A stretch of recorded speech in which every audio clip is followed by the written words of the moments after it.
Our next segment on the Fit Premises Act is on crime victims provision. Unfortunately, although Utah has a very low crime rate, occasionally there are tenants who are victims of crime, and so landlords need to allow victims certain rights. And so let's go over those right now. Number one, in any time that a tenant requests a lock change, particularly if it's in response to there being a victim of crime, somebody stole their purse with their keys in it, a former boyfriend still has a key or something like that, the landlord needs to allow the locks to be changed at the tenant's expense. So change the locks, landlords, bill the tenant. Tenant, make sure that you're willing to pay for this.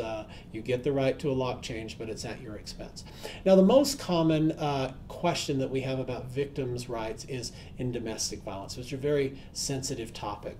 We remind landlords it's very risky to rent to people who have criminal history, particularly domestic violence in their backgrounds. And so it is easier to not have the problem by having a good screening procedure in the beginning than having the problem later. But if you do have problems with domestic violence, which unfortunately do occur, you need to understand a couple things. Number one, the victim can be released from the contract if they provide a copy of the police report indicating that they were a victim, not a perpetrator. Now, sometimes in domestic violence, both people are charged.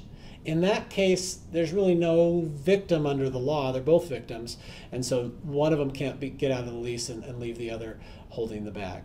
The second thing that they must do is pay 45 days rent as a cancellation fee. So if I was a victim of domestic violence, I would notify my landlord immediately that I intended to cancel my lease under the Fit Premises Act provision for crime victims, and I would say, today is the day that I'm going to start my 45 days, and then they would have to pay 45 days rent from that day, and they would have to give a copy of the police report indicating that they were truly a victim and not a perpetrator of the violence.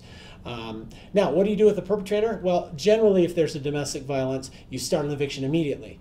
Okay. The worst thing that can happen in a domestic violence situation is for the victim to stay there and to be victimized again by the perpetrator. And oftentimes they do come back. It's not only bad for the victim, it's bad for the neighbors. Other people get scared about it. So the best way to deal with it generally, if there was a criminal act, is to enforce the provision in your lease that you can evict people for criminal acts and release them from the contract or evict them if they don't move. So, hope that helps you understand that crime victims have rights. They need their locks changed at their expense. Domestic violence victims have to be released under certain circumstances. If you have any other questions, call the Apartment Association. Otherwise, have a nice day.